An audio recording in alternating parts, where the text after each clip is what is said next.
Remix Rumble is back, maybe a bit sooner than any of us expected, but a welcome surprise for sure. If you played set 10 when it was out, you might remember that it had a lot of different rules to keep the headliner mechanic in check. I figured the easiest solution for this problem is to do a compilation video that contains all the important information you need for the upcoming revival. But before we get into the in-game rules, I want to briefly cover how the set revival actually works. Set 10 will join in patch 14.4 as an additional game mode. It won't have a ranked mode or double up, but it does have its own progression system. You can interact with the system in the client, where you can choose different playstyles to gather more points to unlock the next levels faster. Towards the end, you're rewarded with a special health bar, and if you feel motivated, you can also aim to collect as many of these points as possible and compete with others on a special leaderboard. You can expect the set revival to stay until the end of set 14, so if you don't like the current set, you can commit to this game mode until set 15 comes out. Now let's cover the actual set mechanic, headliners. In every shop, the far right slot features a 2-star unit with one of its traits doubled. That's your headliner. Once you buy one, you'll only see a new headliner every 4 shops. Selling your current headliner resets this cycle. You limit it to one headliner at a time, so if a better option shows up, you'll need to sell your current one first. There are some comps that rely on specific traits being doubled. For example, Katarina Carey needs the Crowd Diver headliner so she can reach 6 Crowd Diver in late game.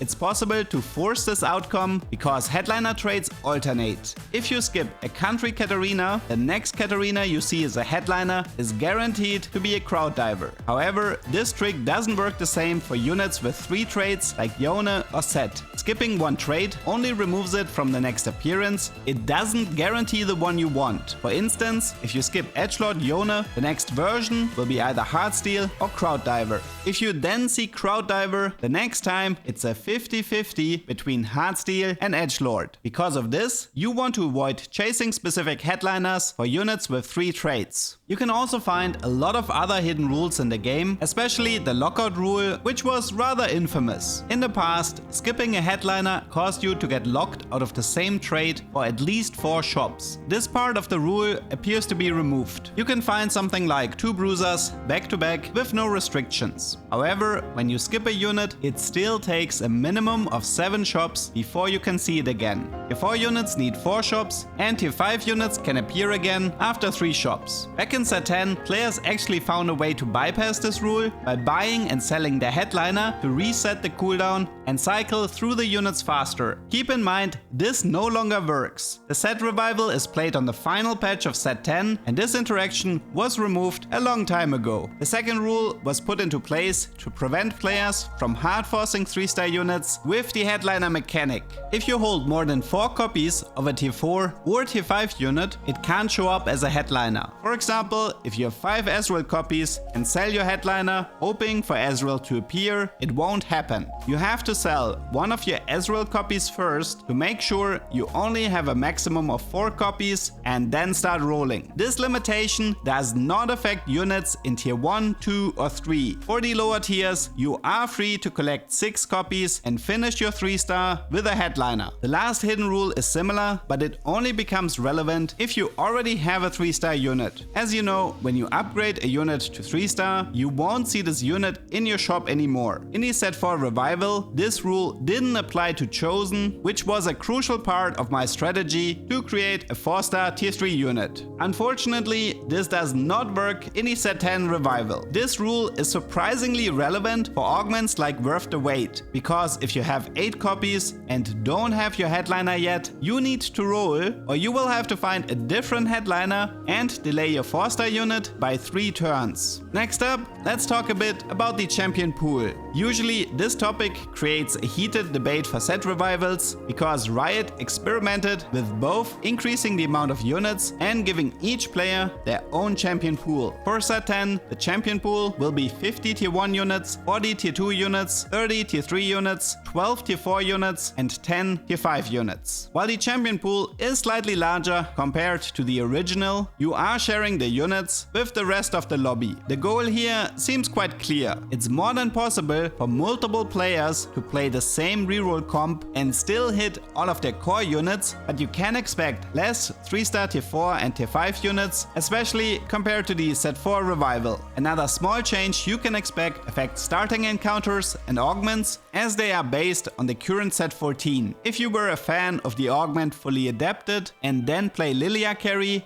this won't be possible. But on the other hand, there are a lot of new options available. I do want to highlight the new Zac encounter that is exclusive to the set 10 revival because it introduces Hex. Now before you think this is a terrible idea, because a lot of set 10 players might be trying to escape set 14, there are still a lot of interesting strategies to aim for. You can try stuff like Gargantuan Olaf, Scoped Weapons Jax or Anger Issue Sona, and I have to admit that at least the black market selections have been a ton of fun to play.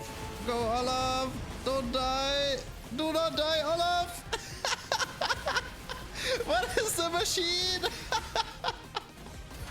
The machine!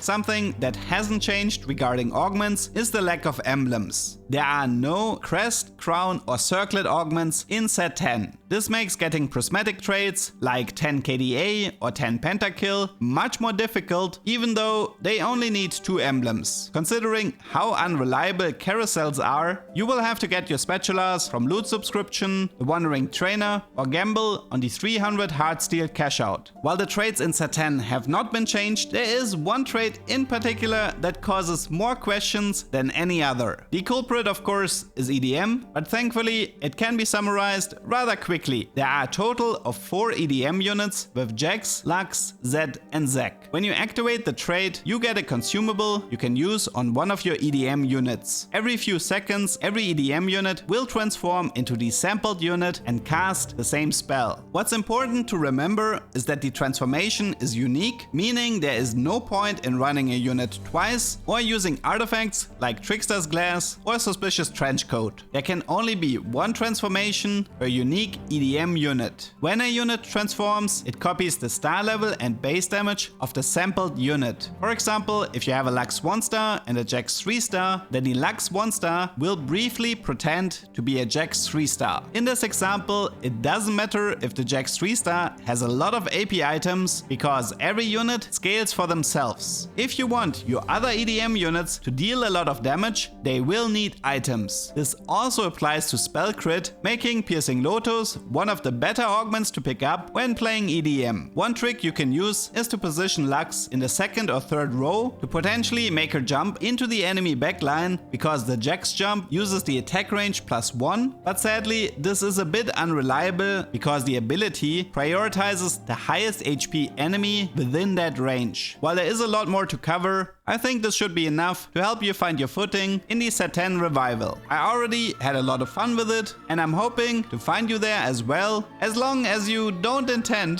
to resort to spamming RE Sentinels. I hope you learned something and see you next time.